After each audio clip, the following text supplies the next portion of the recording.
चलिए आज हम स्टार्ट करते हैं एग्रीकल्चर फ्रॉम एनसीईआरटी। आइए पढ़ते हैं।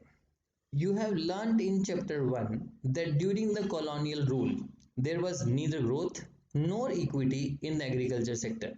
सर, कॉलोनियल रूल के टाइम पे ना तो ग्रोथ थी ना ही बराबरी थी एग्रीकल्चर सेक्टर में। अमीरों के पास बहुत ज़्यादा ज़मीनें होती थी, गरीबों के पास ज़मीनें थोड़ी कम थी या कईयों के पास ज़मीनें थी ही नहीं। तो इनका गैप इतना ज़्यादा था कि इक्विटी नहीं थी, ना ही कोई ग्रोथ हो रही थी। सर पहले तो ये बताओ कॉलोनियल रूल क्या होता है। कॉलोनियल रूल का मतलब होता है जब कोई पावरफुल कंट्री किसी छोटी कंट्री या फिर गरीब कंट्री के ऊपर अपना राज जमाने की कोशिश करती है ना, उस पीरियड को हम कॉलोनियल रूल कहते हैं। ऐसे ही ब्रिटिशर्स ने इंडिया के ऊपर किया। उस टाइम पे ना तो कोई ग्रोथ थी ना ही इक्विटी थी एग्रीकल्चर सेक्टर में। तो इस बात को फिर सभी ने नोटिस किया होगा।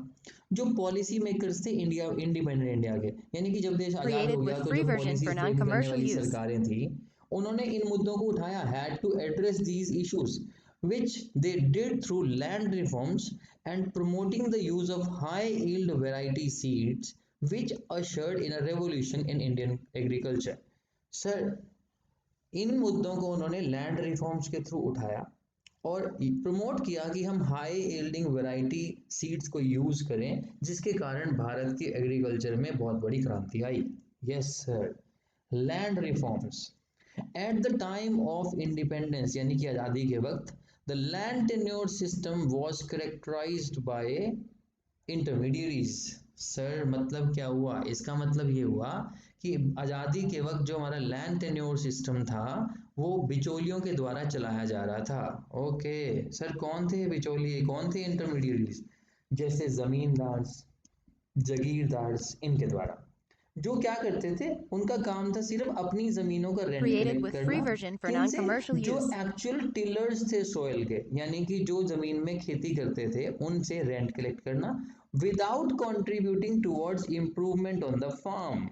और कुछ भी कंट्रीब्यूट नहीं करते थे कि आउटपुट बढ़े, ये हो। उनका पर्पस सिर्फ ये था, हम तो जी रेंट कलेक्ट करेंगे, हमें रेंट आ रहा है, बस कहानी खत्म, अपना काम बनता, भाड़ में जाए जनता। इतनी सी कहानी, उनकी इतनी सी मेंटेलिटी लेके बैठे थे। इस कारण से क्या हुआ, जो एग्रीकल्चर सेक्टर था उसमें प्रोडक्टिविटी बड़ी लो होगी। देखो, the low productivity of agriculture sector. Okay, फिर भारत मजबूर हो गया। मतलब सोचो, एक कृषि प्रधान देश जिसके अंदर मेजर जो जनसंख्या है वो कृषि के ऊपर डिपेंडेंट है, उसको भी एग्रीकल्चर सेक्टर में इतनी प्रफुल्लित नहीं हुआ कि उन्हें यूएसए से इंपोर्ट करने पड़े फूड। माय गॉड, अब आप समझ सकते हैं कितनी समस्या है। मेरे पास सब कुछ होने के बावजूद भी मेरे पास खाना खाने को नहीं है। Created with सोचो, free जहां version पर for 70 से non-commercial 80% use. जनसंख्या कृषि पे डिपेंडेंट है, कृषि करती है, एग्रीकल्चर करती है, और उन लोगों को बाहर से फूड इंपोर्ट करना पड़ रहा है। लानत है, ऐसा भारत की एग्रीकल्चर का भट्ठा बिठा दिया था।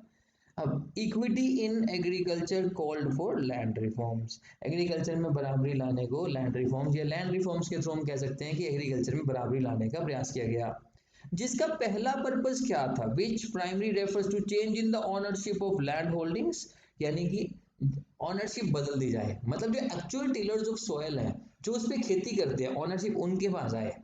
ओके, मतलब जो लोग सिर्फ किराया ले रहे हैं, वो कुछ भी नहीं कर रहे हैं कृषि के लिए। If you want to develop agriculture तो वही डेवलप कर पाएंगे जो एक्चुअल टिलर्स ऑफ सोइल है। अगर उनके नाम पे जमीनें हो जाएंगी तो उन्हें रेंट नहीं देना पड़ेगा, उनके पास कैपिटल बचेगी, उनके पास सरप्लस आएगा, वो उसी पैसे को कृषि पे, एग्रीकल्चर पे दोबारा लगा देंगे। अगर दोबारा लगाएंगे तो कहीं ना कहीं हम प्रोडक्टिविटी को बढ़ाया जा सकता है। यही बात आगे लिखी जाओ, पढ़ते हैं। Just Created a with free year version after for non-commercial independence, use. steps were taken to abolish intermediaries को खत्म करो, to make the tillers the owner of the land.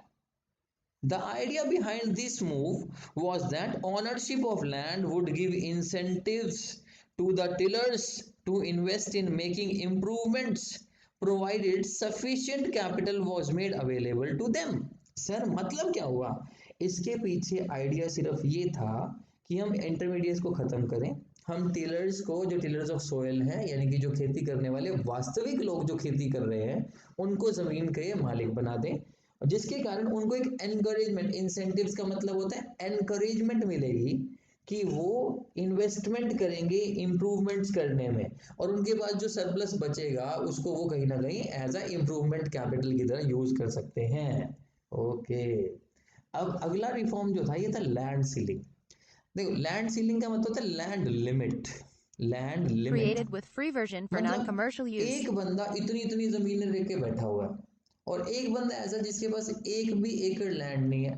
तो कईयों के पास हजारों एकड़ लैंड है, कईयों के पास बिल्कुल भी लैंड नहीं है। तो there is huge gulf between rich and poor. तो लैंड सीलिंग के माध्यम से सरकार ने क्या किया? लैंड सीलिंग के माध्यम से सरकार ने ऐसा किया कि आप अपने नाम पर कुछ एकड़ तक जमीन रख सकते हो, कुछ लैंड रख सकते हो, इससे ज्यादा लैंड आप अपने नाम पे खरीद नहीं सकते। तो देखो, land ceiling was another policy to promote equity. सही बात है, अगर एक बंदे की लिमिट लगा दी कि आप 5 एकड़ 10 एकड़ इतनी लैंड रख सकते हो, तो ऑब्वियसली जो बाकी लैंड होगी वो खरीद तो पाएगा नहीं, तो वो दूसरे लोग ही खरीदेंगे। तो अल्टीमेटली वो कहीं ना कहीं गरीबों तक, मार्जिनल लैंड होल्डर्स तक, स्मॉल फार्मर्स तक पहुंचती। तो ये लिखा हुआ है land ceiling was another policy to promote equity in the agriculture sector. Okay, इससे इक्विटी प्रमोट होती है। Yes, this means fixing the maximum size of land, की ज्यादा से ज्यादा कितनी Created रख with सकते free हो, version for which could be non-commercial owned use. By an individual. Okay sir, the purpose of the land ceiling was to reduce the concentration of land ownership in few hands, कि land की जो ownership है ना वो कुछ हाथों में ना रह जाए, सभी के पास कुछ ना कुछ लैंड आ जाए। ये इसका पर्पस था। क्वेश्चन में, पेपर में क्वेश्चन आ सकते हैं साहब, ध्यान देना। ओके, अब इससे हुआ क्या? द अबोलिशन ऑफ इंटरमीडिएट, जैसे इंटरमीडिएट खत्म कर दिए गए, 200 लाख टेनेंट्स, यानी कि जो पहले किराए पर खेती, खेतों को लेकर उस पर खेती करते थे, वो सीधा कांटेक्ट में आ गए गवर्नमेंट के। हाँ, they were thus freed from being exploited by the zamindar. अब जमींदार उसका एक्सप्लॉइटेशन नहीं कर सकते हैं। The ownership conferred on tenants gave them the incentive to increase the output। मतलब जैसे ही उनके हाथ में मालिकाना हक आ गए, ऑनरशिप आ गई, तो Created with उन्होंने free उसको version for इंसेंटिव non-commercial देने का use. मतलब होता है एनकरेज किया कि अब वो अपनी जमीन पे खेती कर रहे हैं, इसकी आउटपुट बढ़ाई जाए। And this contributed to the growth in agriculture. Obvious सी बात है, जब मुझे पता लगता है ना कि मेरे मेरे घर पे इसका फायदा होने वाला है, तो मैं उसमें बहुत काम करता हूँ। जिस चीज का फायदा सामने वाले को होना होता है, तो उसके लिए मैं क्यों काम करूंगा? आप देख लो, एक बंदा जिसका खुद का बिजनेस है, वो अपने बिजनेस में जी जान लगा देता है कि खर्चे कैसे बचाए जाएं, आउटपुट कैसे बढ़ जाए। लेकिन एक सैलरीड एम्प्लॉय है, सॉरी, तो जो सैलरीड एम्प्लॉय है वो कभी भी इतनी जी जान नहीं लगाएगा, क्योंकि उसको पता है कि प्रॉफिट होगा भी तो मालिकों को चला जाएगा, मुझे थोड़ी मिलेगा।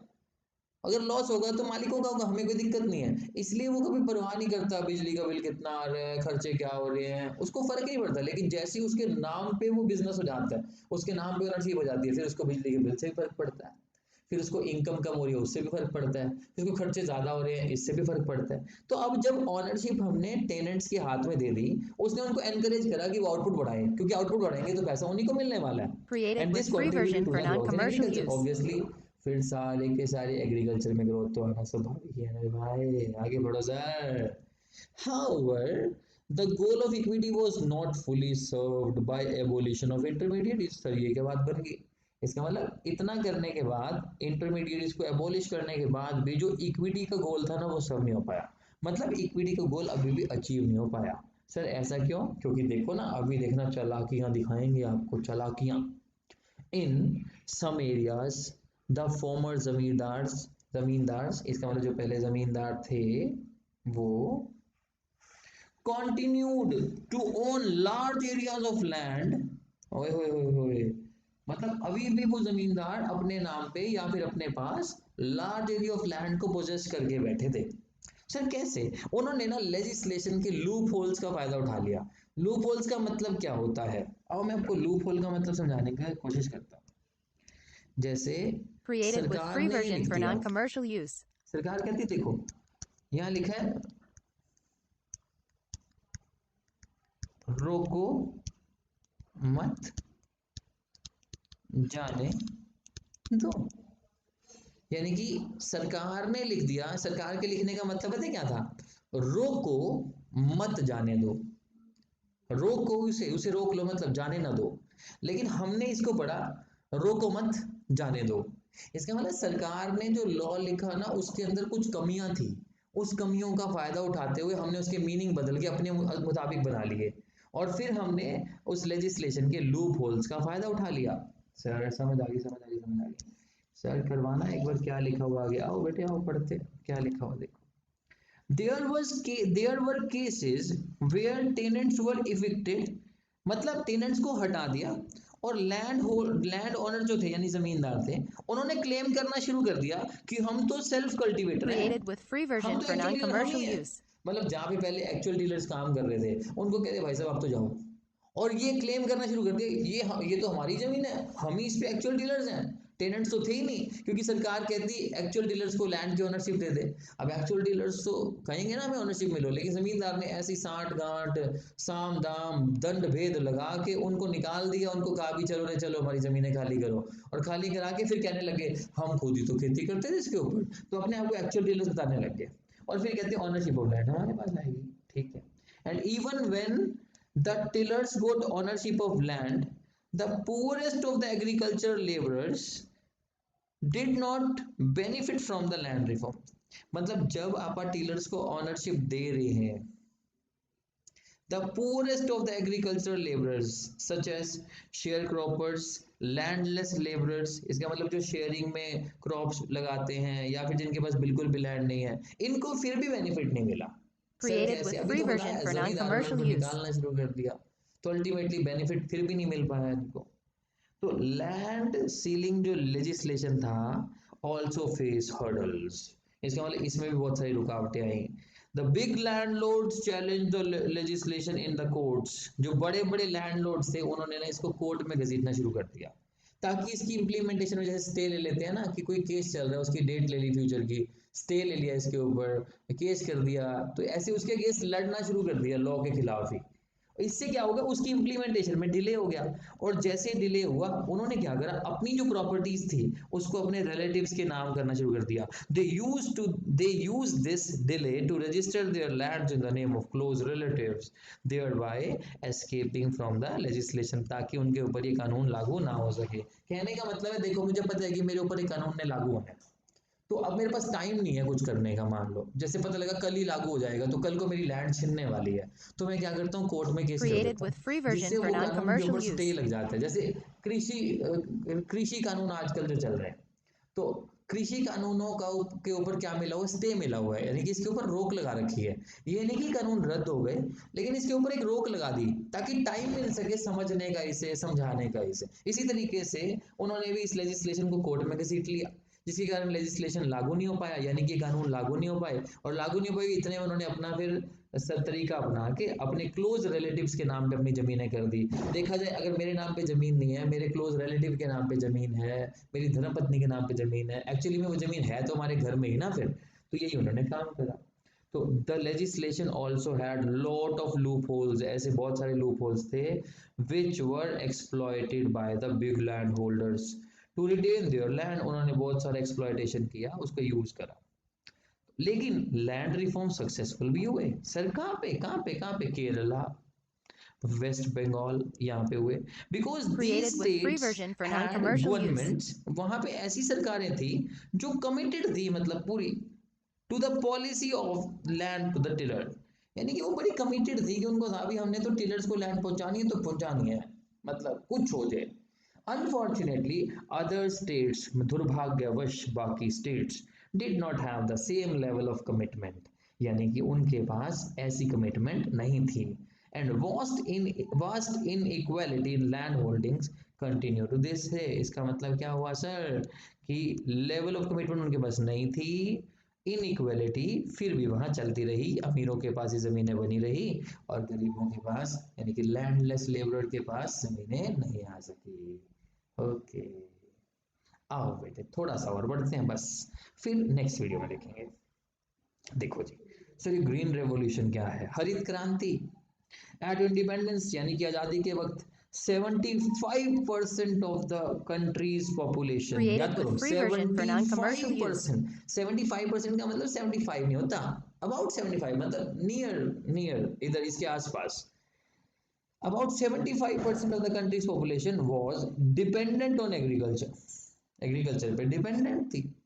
Productivity in the agriculture sector was very low, अभी तो पढ़ के हटे हैं, because of the use of old technology. हम पहले उसमें बहुत ओल्ड टेक्नोलॉजी यूज करते थे। क्यों?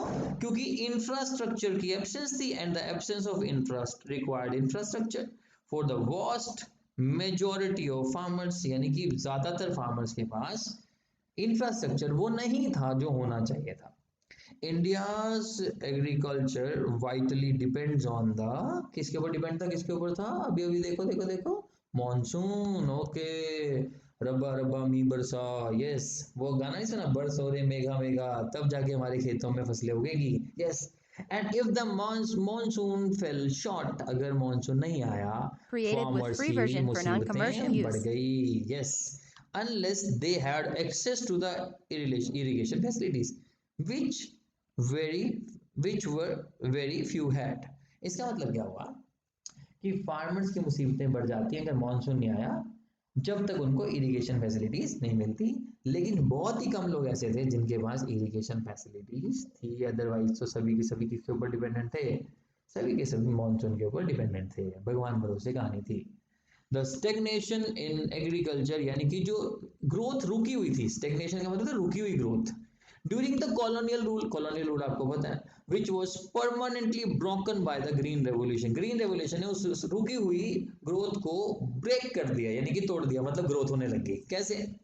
This refers to large increase in production of food grains resulting from the use of high yielding variety seeds. यानी कि जैसे HYV सीड्स को यूज करना शुरू करा तो उससे ग्रोथ बढ़ गई, Created यानी with कि free food version grain for ज्यादा होने लगी, non-commercial प्रोडक्शन use. ज्यादा बढ़ गई। किसकी प्रोडक्शन ज्यादा बढ़ी थी? Specially for wheat and rice। The use of these seeds required the use of fertilizer। बेटे ये सीड्स अकेले नहीं चलते, इसके साथ साथ फर्टिलाइजर्स डालने पड़ते हैं एंड पेस्टिसाइड्स डालने पड़ते हैं इन करेक्ट क्वांटिटीज, यानी कि सही मात्रा में, ज्यादा भी नहीं डालने होते, और रेगुलर सप्लाई ऑफ वाटर भी चाहिए होती है। The application of these inputs in correct proportion is vital. इसको सही मात्रा में डालना ये जरूरी है। सब्जी बनाने के लिए अगर मैं नमक बहुत ज़्यादा डाल दूँ, मिर्ची थोड़ी सी बहुत ही कम डालूँ, मसाले ज़्यादा कम कर दूँ, तो अगर उनका कम्बिनेशन सही नहीं बनता ना, सब्जी भी सही नहीं बनती। हाँ, सही बात है। इसी तरीके से इनको डालना था, लेकिन सही प्रोपोर्शन में डालना बड़ा ज़रूरी था। The farmers who could benefit from HYV seeds required reliable irrigation facilities as well as the Created with financial free version for resources to non-commercial purchase use. fertilizer and pesticide।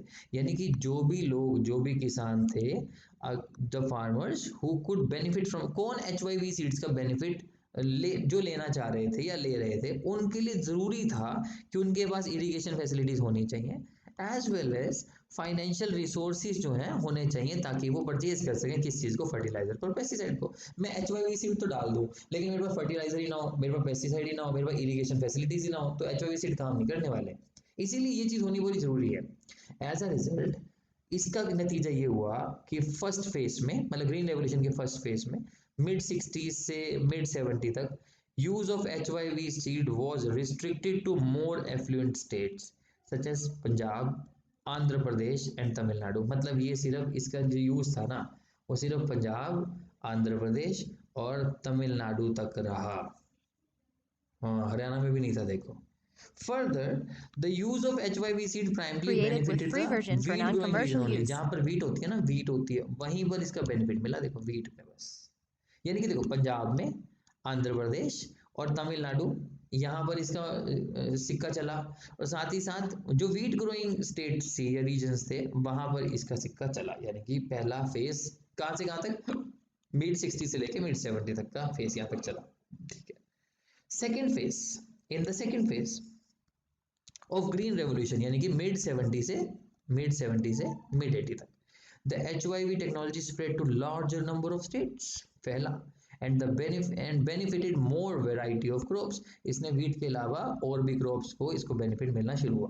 The spread of green revolution technology enabled India to achieve self-sufficiency in food grains, यानी कि अब USA के ऊपर हमें depend रहने की जरूरत नहीं है, हम अपने लिए आत्मनिर्भर भारत हैं, हम अपने लिए खुद बना सकते हैं। India no longer had to be at the mercy of America, हम किसी के Created दया with पे free पलने version for वाले लोग नहीं non-commercial रहे हैं, use. हम किसी की दया की जरूरत नहीं है, अब हम खुद अपने को जितना चाहिए उतना फूड ग्रेन की प्रोडक्शन कर सकते हैं, और एनी अदर नेशन यानी कि अमेरिका क्या, उसके अलावा किसी और नेशन पे भी डिपेंडेंट नहीं है, किस चीज के लिए, for meeting its food requirements. Okay, मतलब फर्स्ट फेज तो था ना वो मिड 60 से मिड 70 था, और जो सेकंड फेज था वो मिड 70 से मिड 80 तक था। ओके, सो आगे बढ़ते हैं। Growth in agriculture output is important है, but it is not enough. क्यों क्यों क्यों क्यों क्यों क्यों एग्रीकल्चर आउटपुट में ग्रोथ हो रही है, ये इंपॉर्टेंट है, ठीक है, but it is not enough if a large proportion of this increase. सुनो ध्यान से, बहुत इंपॉर्टेंट बात आएगी अब। अगर हम बहुत हमारी एग्रीकल्चर है, जैसे मान ली ये है, पहले मान लो इतनी होती थी, मान लो इतने क्रॉप्स होती थी, अब हमने HYV सीड यूज करने शुरू कर दिए, फर्टिलाइजर पेस्टिसाइड्स यूज करना शुरू कर दिया, इरिगेशन फैसिलिटीज हमारे पास आ गई, तो ग्रोथ हमारी इतनी होगी, Created with free version ये for बढ़ेगी हमारी non-commercial ग्रोथ। use. इससे हमें अमेरिका से क्रॉप्स को इंपोर्ट करने की जरूरत नहीं थी, यानी कि फूड ग्रेन्स को इंपोर्ट करने की जरूरत नहीं थी, हम सेल्फ सफिशिएंट हो गए, यहाँ तक भी ठीक है। लेकिन इतनी सारी आउटपुट का होना ही इंपॉर्टेंट नहीं है, इंपॉर्टेंट तो है लेकिन होना ही इंपॉर्टेंट नहीं है, बल्कि देखो बड़े ध्यान से पढ़ना क्या लिखा हुआ है, कहते ये इंपॉर्टेंट नहीं है। If a large proportion of this increase is consumed by the farmer themselves, अगर मान लो जितनी भी खेती हमने करी इसका लार्ज यानी कि ये वाला प्रोपोर्शन अगर वो घर में ही खा जाते हैं, घर में यूज हो जाता है यहाँ तक, तो फिर बेचने के लिए तो बचता ही नहीं है। तो instead of being sold in the market में बेचे बनाए, the higher output will not make much of a difference to the economy as a whole। अगर देखा जाए इकोनॉमी को फायदा क्या हुआ, मैंने जो भी बनाया खुद ही खा लिया, तो इकोनॉमी ना उसे बेच सकती है, ना उससे कोई सरप्लस होगा, ना उससे कोई प्रॉफिट्स होंगे, तो इकोनॉमी को तो फायदा नहीं होता। तो if on the other hand, दूसरी तरफ अगर देखें, substantial amount of agriculture produce is sold in Created the with free market version by for the non-commercial use. farmers, the higher output can make a difference to the economy। अगर वो बहुत भारी मात्रा में बेचे ना, तो इकोनॉमी में बहुत बड़ा परिवर्तन आ सकता है। The portion of agriculture produce which is sold in the market by the farmers is called marketed surplus। समझ गए होंगे आप, जो पोर्शन, ये क्वेश्चन आता है एमसीक्यू में, जो पोर्शन एग्रीकल्चर प्रोड्यूस का which is sold in the market by the farmers, जो मार्केट में फार्मर्स द्वारा बेचा जाता है, उसको मार्केटेड सरप्लस बोलते हैं। A good proportion of rice and wheat produced during the green revolution period was sold by the farmers in the market। okay, मतलब राइस और व्हीट का ग्रीन रेवोल्यूशन के टाइम पे बेचा गया फार्मर्स के द्वारा मार्केट में, क्योंकि उसका मार्केटेड सरप्लस अवेलेबल था। मतलब लोगों को समझ आई ये बात कि यार खुद खा लेना इंपॉर्टेंट नहीं है, खुद के साथ साथ इकोनॉमी की ग्रोथ तो तभी होगी ना अगर वो बचा ज्यादा से ज्यादा बचाएं, उसको बेचे, जिससे इकोनॉमी में आउटपुट दिखेगी भी हाँ Created आउटपुट with हुई है, free version और for उससे कहीं ना non-commercial कहीं हम use. एक्सपोर्ट करके भी कहीं ना कहीं हम लोग उससे पैसा कमा सकते हैं। चलो एक्सपोर्ट की बातें तो बाद की हैं, अभी तक तो इंडिया यहाँ पे पहुंचा कि हम इंपोर्ट करने की जरूरत नहीं है, हम सेल्फ सफिशिएंट है। अब हम यहाँ पे भी पहुंच गए कि हमारे पास मार्केटेड सरप्लस भी है और हम उसको मार्केट में बेच के सरप्लस कमा सकते हैं, मतलब पैसे कमा सकते हैं। ये ग्रीन रेवोल्यूशन का नतीजा हुआ, ठीक है जी। राइस और व्हीट का सबसे ज्यादा मार्केटेड सरप्लस अवेलेबल था। As a result the price of food grains declined relative to other items of consumption. Sir ऐसा क्यों हुआ? देखो, मैंने कोई चीज बनाई, सोचो आराम से, मैंने कोई चीज बनाई, उसको मैंने घर पे, ये चीजें हमारी ये चीजें मैंने क्या करा, इसको तो मैंने घर पे यूज कर लिया, दो चीजें मार्केट में आई। अब उन दो चीजों को खरीदने के लिए बहुत सारे लोग हैं, क्योंकि सभी की खेती तो होती नहीं है, तो बहुत सारे लोग इन दो चीजों पे हावी हो जाएंगे और खरीदने के लिए इनका ज्यादा रेट भी देना चाहेंगे, तो रेट बढ़ जाएंगे। जब मार्केट सरप्लस अवेलेबल होगा, यानी कि बहुत सारी चीजें Created अवेलेबल with होगी free मार्केट में, version for तो non-commercial जब use. मार्केट में बहुत सारी चीजें अवेलेबल हो जाएंगी, तो फिर आप समझ सकते हो किसी भी चीज की सप्लाई अगर मार्केट में बढ़ती है तो उसके रेट क्या होते हैं, कम होते हैं। यस सर, तो फिर रेट इससे कम होने लगे। आगे बढ़ो सर, आगे। Okay, as a result the price of food grains declined relative to other item of consumption. The low income group, यानी कि जिनकी इनकम कम होती थी, low income groups who spent a large percentage of their income on food, जो पैसे food पे ज़्यादा खर्चते थे, benefited from this decline in relative prices. जैसे उनके प्राइस घटे उनको बेनिफिट होना स्वाभाविक है, सिंपल सी बात है, कोई बड़ी बात नहीं है. The Green Revolution enabled the government to procure sufficient amount of food grains to build as a stock. Green Revolution में बहुत सारा मार्केट सरप्लस होता था जो सरकारों ने उसका स्टॉक बनाना शुरू कर दिया ताकि हम उसको वहां पे यूज कर सकें या उस टाइम पे यूज कर सकें जब फूड की शॉर्टेज होती है. ठीक है, क्योंकि एक सीजन होता है ना क्रॉप्स का, तो उसी सीजन में Created with क्रॉप्स free आती हैं, version for तो उसको अगर हम non-commercial स्टॉक use. करके रख लें तो जब उसका सीजन नहीं होता तब भी हम उसका यूज करते हैं. जैसे देखो गेहूं तो हम पूरा साल खाते हैं ना, लेकिन मंडियों में गेहूं तो 2 महीने 3 महीने ही आती है, तो 2-3 महीनों में इतना स्टॉक कर लेती है सरकार कि उस टाइम पे अवेलेबल कराया जा सके जिस टाइम पे गेहूं की प्रोडक्शन नहीं होती होती. While the nation had immensely benefited from the Green Revolution, nation को बहुत फायदा हुआ. The technology involved was not free from risk, लेकिन टेक्नोलॉजी में एक रिस्क था. वो रिस्क क्या था? वन सच रिस्क, क्वेश्चन आया हुआ है ये एमसीक्यू में. One such risk was the possibility that it would increase the disparities between small and big farmers. ये क्वेश्चन एज इट इज आया हुआ कि इसने क्या करा, डिस्पैरिटी का मतलब होता है इनइक्वालिटी. फिर से स्मॉल और बिग फार्मर्स में इनइक्वालिटी थी. सर कैसे? Since only the big farmers could afford the Created required with free inputs. version वो for he non-commercial fertilizers use. pesticides को खरीद सकते थे big farmers, thereby reaping most of the benefits of the green revolution. इसीलिए वो big farmers ही इस green revolution के benefits को ले पाए. reaping का मतलब होता है as you sow so shall you reap, जैसा बोओगे वैसा काटोगे. तो इसका मजा यानी कि इसका फायदा सिर्फ वही लोग ले पाए.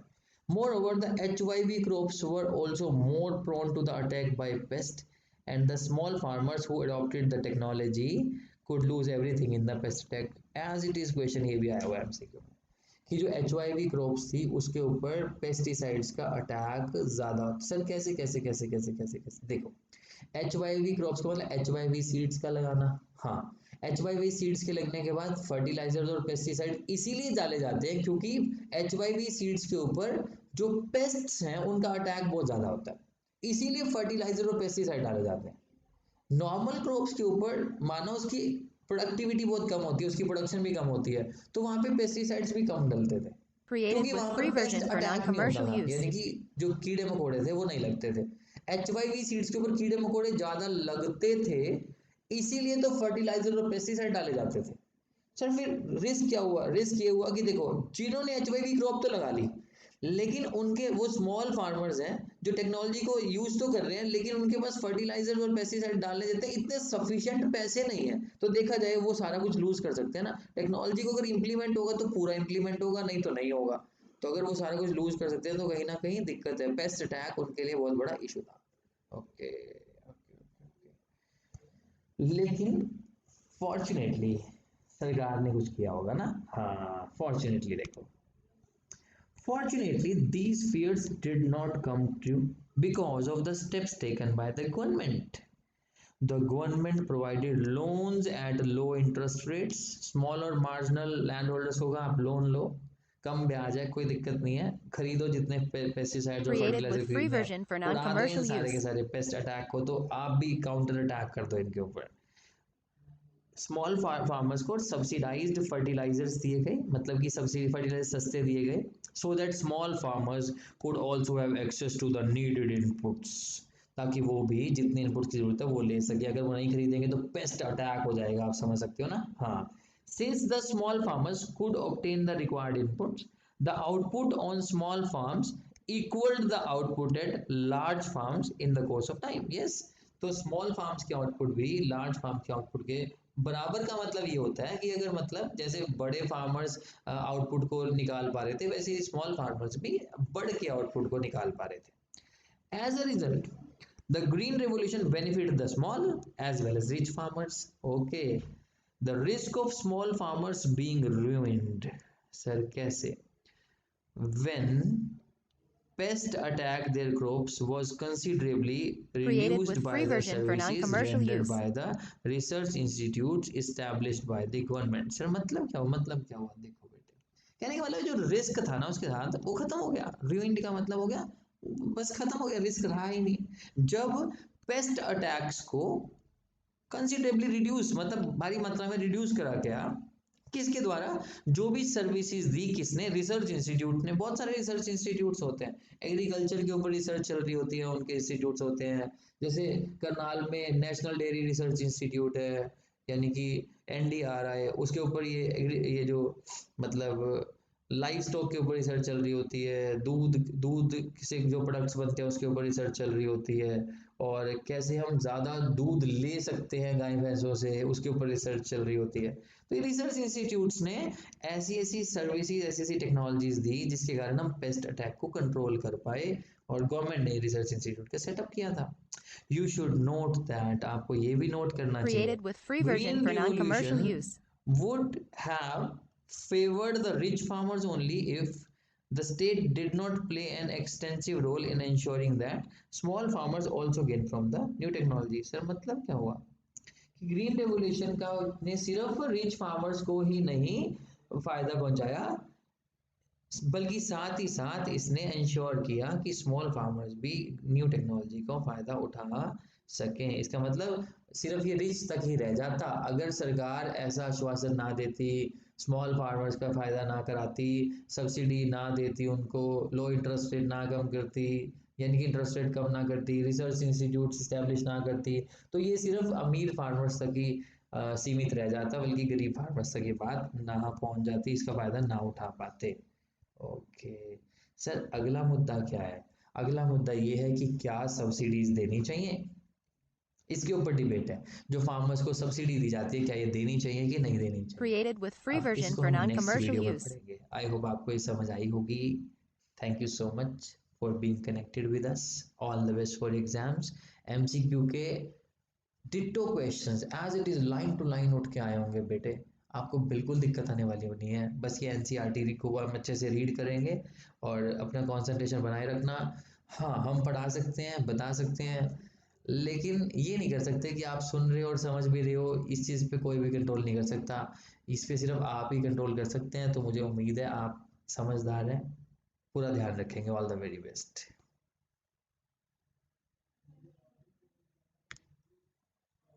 Created with free version for non-commercial use.